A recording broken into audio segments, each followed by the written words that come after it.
Hello friends, again welcome you on the online platform of Kalyani Juniors Indore. As you all know that I am dealing with the social science subject and today I am going to discuss the chapter 3 of social science civics, that is why do we need parliament. तो सबसे पहले हम लोग यहाँ discuss करेंगे कि what is parliament. आप लोगों को पता है क्या पार्लियामेंट किसे कहते हैं? नहीं पता, चलिए कोई बात नहीं, मैं बताता हूँ आपको. तो parliament consist of what? President at the top and we have two houses of parliament, one is Lok Sabha and another one is Rajya Sabha. तो प्रेसिडेंट, लोकसभा और राज्यसभा से मिलकर क्या बनती है? हमारी पार्लियामेंट ऑफ इंडिया बनती है. एक बेसिक सा क्वेश्चन मैंने आपको दिया. अब ये लोकसभा और राज्यसभा में क्या होता है? लोकसभा के इलेक्शंस हम लोग करवाते हैं और वहाँ हमारे द्वारा चुने हुए रिप्रेजेंटेटिव्स हमारे बिहाफ पर हमारे देश के लिए क्या बनाते हैं? लॉज बनाते हैं. So what happens in case of Lok Sabha? We have maximum strength of 552 and out of these 552, 530 members they are elected from states, right? And 20 members they are elected from union territories, whereas we have 2 nominated members also, right? तो कितने हो जाते हैं? Total 552 हो जाते हैं. And these are the elected members as well as nominated members in case of Lok Sabha. मैंने आपको इनका बाइफर्केशन भी दे दिया ना. Apart from this we have Lok Rajya Sabha also, where in we have maximum strength in case of Rajya Sabha it can be 250 and out of this 250, 238 members they are elected from states and union territories, whereas 12 members they are nominated by the President of India from the various fields of arts, literature, social services etc. तो मैंने आपको क्या बताया कि हमारी parliament में कुछ elected members हैं और कुछ नॉमिनेटेड मेंबर्स हैं. आपको ये कितने कहाँ से इलेक्ट होकर के आ रहे हैं लोकसभा और राज्यसभा आपको याद नहीं रखना है. मैंने आपको ये बात इसीलिए बताई कि आपको ये पता होना चाहिए कि हमारे लोकसभा और राज्यसभा में इलेक्टेड मेंबर्स भी होते हैं और नॉमिनेटेड भी होते हैं. क्या डिफरेंस है सर दोनों में? तो मैं आपको बताता हूं.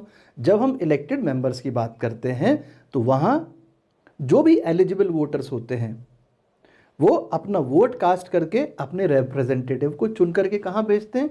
लोकसभा या राज्यसभा में. लेकिन जब नॉमिनेशन होता है तो वहां हम और आप अपने वोट का इस्तेमाल नहीं करते हैं. वहाँ प्रेसिडेंट जो है खुद ही नॉमिनेट कर देते हैं, मनोनीत कर देते हैं. ठीक है. तो इस तरह से हमारी पार्लियामेंट जो है वो बन जाती है. किन चीज़ों से मिलके बनती है? President and 2 houses, that is Lok Sabha and Rajya Sabha. बहुत सिंपल सी चीज़ मैंने आपको भी बताई है.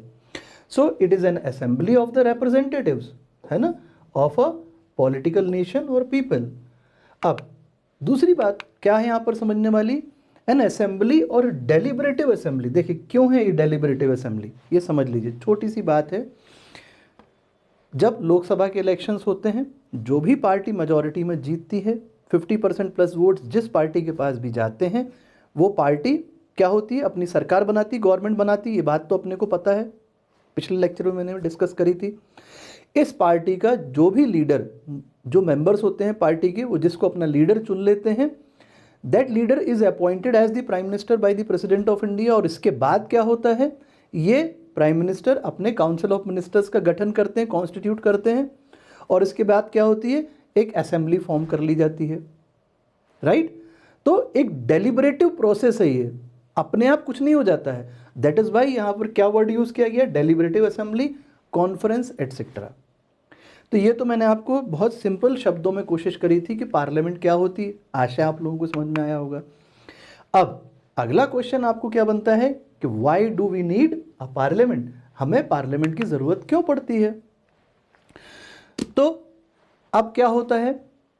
हमें हमारे देश को चलाने के लिए कानून, लॉज की आवश्यकता पड़ती है. ओके. अब ये लॉज कौन बनाएगा? तो डेफिनेट सी बात है कि लॉज कोई एक आदमी नहीं बना सकता है. We can not empower a single person to make a law. Okay. तो हम क्या करते हैं फिर? जो हमारे द्वारा चुने हुए रिप्रेजेंटेटिव्स हैं लोकसभा और राज्यसभा में, वो हमारे बिहाफ पर एक बिल लाते हैं. What is a bill? It is nothing but a proposed draft of legislation. Legislation क्या होता है? A process of law making.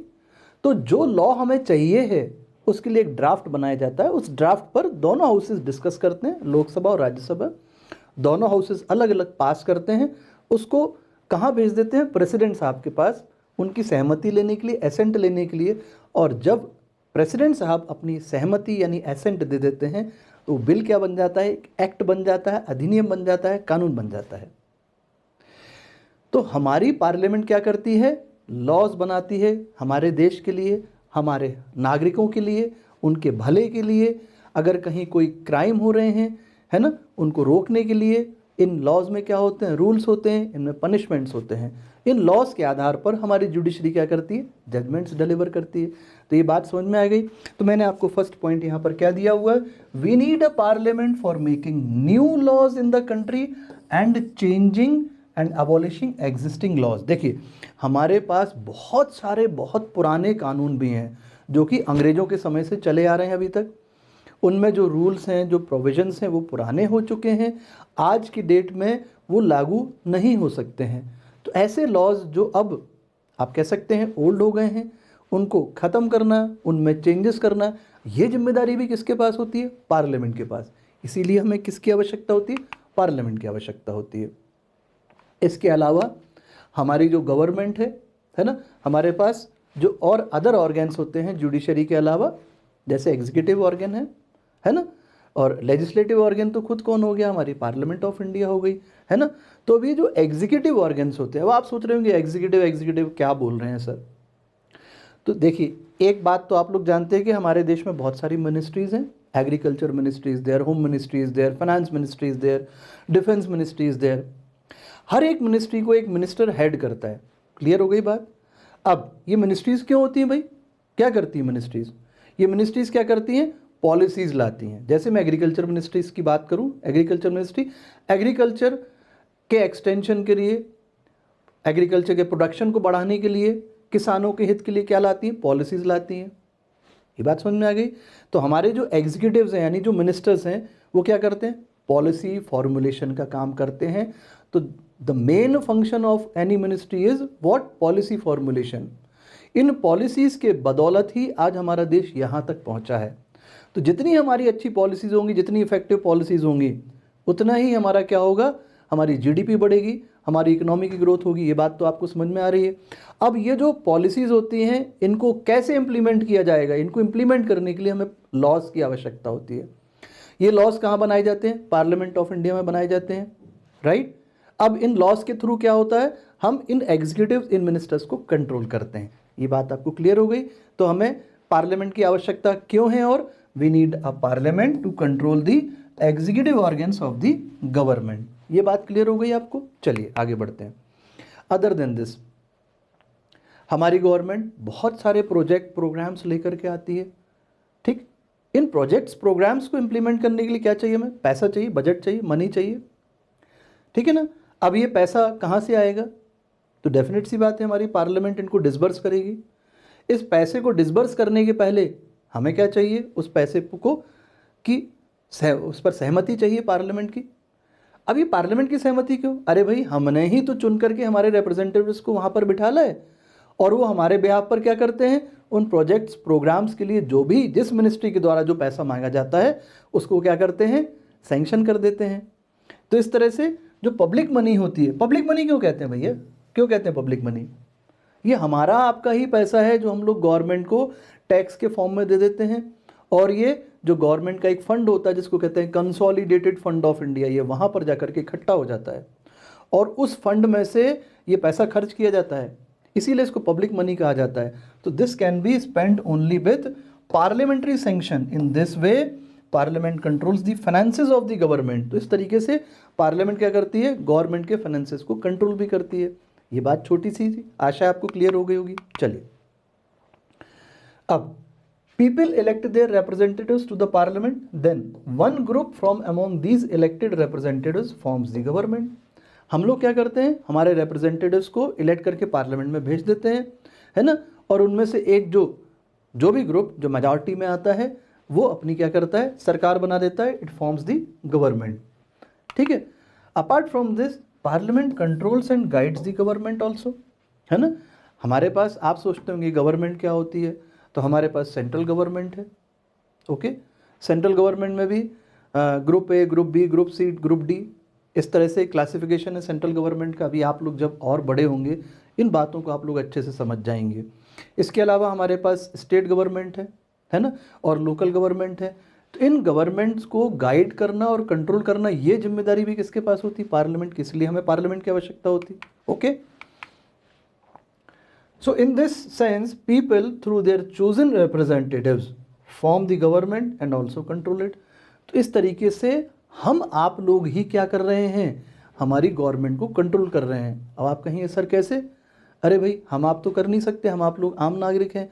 तो हमने जिन रिप्रेजेंटेटिव्स को चुन करके लोकसभा राज्यसभा में बिठा दिया है वो हमारे बिहाफ पर इन सरकारों को क्या करते हैं? कंट्रोल करते हैं, रेगुलेट करते हैं, गाइड करते हैं। ओके, चलिए आगे बढ़ते हैं। अब नेक्स्ट टॉपिक है आपका the role of the parliament. Parliament का रोल क्या होता है ना? तो सबसे पहली और फॉरमोस्ट और इम्पॉर्टेंट काम हमारी पार्लियामेंट के पास क्या होता है? लॉज फॉर्मुलेट करना, लॉज को बनाना। इसके लिए क्या होता है? जैसा कि मैंने आपको बताया था कि पहले एक क्या होता है? बिल लाया जाता है ना। और बिल क्या होता है? It is nothing but a proposed draft of legislation. एक ड्राफ्ट तैयार किया जाता है कि हाँ भाई ये बिंदु होंगे, इसमें ये क्लॉजेज हैं, इन पर डिस्कशन किया जाएगा, इन पर हमने ये रूल्स बनाए हैं। और जब उन क्लॉज बाय क्लॉज, एक बिल के क्लॉज बाय क्लॉज पर जब डिस्कशन हो जाता है दोनों हाउसेज में, लोकसभा और राज्यसभा में, जब दोनों हाउसेज उस बिल को पास कर देते हैं तो बिल किसके पास भेज दिया जाता है? प्रेसिडेंट साहब के पास भेज दिया जाता है। जब प्रेसिडेंट साहब अपनी उस पर असेंट दे देते हैं तो बिल क्या बन जाता है? एक्ट बन जाता है, अधिनियम बन जाता है, कानून बन जाता है। तो बिल क्या बन जाता है? फिर एक एक्ट बन जाता है, कानून बन जाता है। जैसे कि SC/ST एक्ट है हमारे पास, सिविल राइट्स एक्ट है ना। तो पहले क्या किया गया था? एक बिल लाया गया था, बिल को पास करने के बाद जब उस पर राष्ट्रपति जी, प्रेसिडेंट साहब अपनी असेंट दे देते हैं, when any bill is assented to by the president of India then that bill becomes an act. Okay, क्या लिखा है मैंने यहाँ पर? Parliament has first and foremost the task of examining bills and passing them into laws and of checking the work of the government, to mention only its most important duties. Then note that the tasks of our parliament may vary from country to country, and even in Austria these tasks have changed in the course of time. देखिए, हर देश में कानून व्यवस्था अलग है और हर देश में ज़रूरी नहीं है कि जैसा कि हमारे यहाँ पर पार्लियामेंट्री सिस्टम ऑफ गवर्नमेंट हो वैसा ही वहाँ पर भी हो। जैसा कि यूएस में प्रेसिडेंशियल सिस्टम ऑफ गवर्नमेंट है, यूके में आज भी उनके पास रिटन कॉन्स्टिट्यूशन नहीं है। तो इस तरह से हर देश में आप कह सकते हैं कि पार्लियामेंट के पास अलग अलग टास्क हो सकते हैं। चलिए, अब अगला क्वेश्चन आपको बनता है, who are the people in parliament? संसद में कौन लोग होते हैं? तो जैसा कि मैंने आपको अभी थोड़ी देर पहले भी बताया था, दो हाउसेस हैं separate, Lok Sabha and Rajya Sabha. Lok Sabha is also known as the popular house of parliament, right, and Rajya Sabha it is also known as the council of states और काउंसिल ऑफ रिप्रेजेंटेटिव्स। दोनों हाउसेज में कुछ इलेक्टेड मेंबर्स होते हैं और कुछ नॉमिनेटेड मेंबर्स होते हैं। In case of Lok Sabha we have 550 elected members from states plus union territories, and 2 members they are nominated by the President of India from Anglo-Indian community. Anglo-Indian community क्या होती है? आंग्ल भारतीय समुदाय। ऐसे अंग्रेज, ऐसे यूरोपियंस जो भारत में बस गए, उन्होंने यहीं की नागरिकता ले ली, तो उनका रिप्रेजेंटेशन भी लोकसभा में होता है और उनकी कम्युनिटी में से 2 लोगों को प्रेसिडेंट नॉमिनेट कर देते हैं। कहाँ? लोकसभा में। इसी तरह से राज्यसभा में 238 members they are elected from states and union territories, whereas 12 members they are nominated by the President of India from the various fields of arts, literature, social services, etc. तो ये जो अलग अलग क्षेत्र होते हैं, साइंस, सोशल सर्विस, आपका literature, यहाँ की जो फेमस पॉपुलर पर्सनालिटीज़ होती हैं उनको प्रेसिडेंट साहब क्या करते हैं?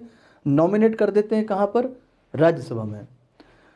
सो Who are the people in parliament? Those elected और nominated। आप लोगों को अब इसका मीनिंग अच्छे से समझ में आ गया होगा। इलेक्टेड, जहाँ हम लोग अपने वोट का इस्तेमाल करके अपने रिप्रेजेंटेटिव्स को चुनते हैं, वो इलेक्टेड मेंबर्स हो गए। और जहाँ इलेक्शन नहीं हो रहा है, हम लोग अपने वोट का इस्तेमाल नहीं कर रहे हैं, उनको राष्ट्रपति जी सीधे नॉमिनेट कर देते हैं। To either house of parliament are referred to as the members of parliament. Apart from this, the leader of the house serves as the parliamentary chairperson of the majority party in the house. Leader of the house, अब house मतलब यहाँ पर लोकसभा की बात कर रहे हैं, तो जो भी पार्टी मेजॉरिटी में जीतती है वो अपना लीडर चुनती है और उस लीडर को जो है क्या बनवा दिया जाता है, प्राइम मिनिस्टर प्रेसिडेंट से अपॉइंट करवा दिया जाता है। ठीक है, तो वो एक तरीके से आप बोल सकते हो कि वो प्राइम मिनिस्टर हैं, है ना, और वो उस पार्टी का लीडर भी होता है ना। He is also known as the captain of the ship of the state. State, यहाँ शिप को जो है स्टेट बोला गया है, और जो उसका कप्तान होता है, जो उसका स्टीयर्समैन होता है, उसको प्राइम मिनिस्टर की भांति माना गया है ना। ही इज़ द, आप बोल सकते हैं primus inter pares, he is the moon among the lesser stars. जो प्राइम मिनिस्टर होता है उसको moon among the lesser stars भी कहा गया है। बहुत अच्छी अच्छी उनके लिए बातें बोली जाती हैं। ठीक है, चलिए, ये था आज का हमारा चैप्टर, जिसमें हम लोगों ने ये समझा है कि पार्लियामेंट की आवश्यकता क्यों होती है, पार्लियामेंट किसे कहते हैं। तो चूँकि आप लोग अभी 8th क्लास में हैं तो हम लोग ज़्यादा डीप में नहीं गए हैं। जब आप और आगे की क्लासेस में आएंगे तो हम लोगों को बहुत सारी चीज़ें पार्लियामेंट के बारे में पढ़ना है। बहुत इंटरेस्टिंग सब्जेक्ट है। आशा है आप लोगों को समझ में आ रहा होगा। आप लोग हमारा चैनल लाइक, शेयर और सब्सक्राइब करना नहीं भूलें। अगले चैप्टर में, अगले वीडियो में आपके साथ मिलूंगा। तब तक के लिए जय हिंद।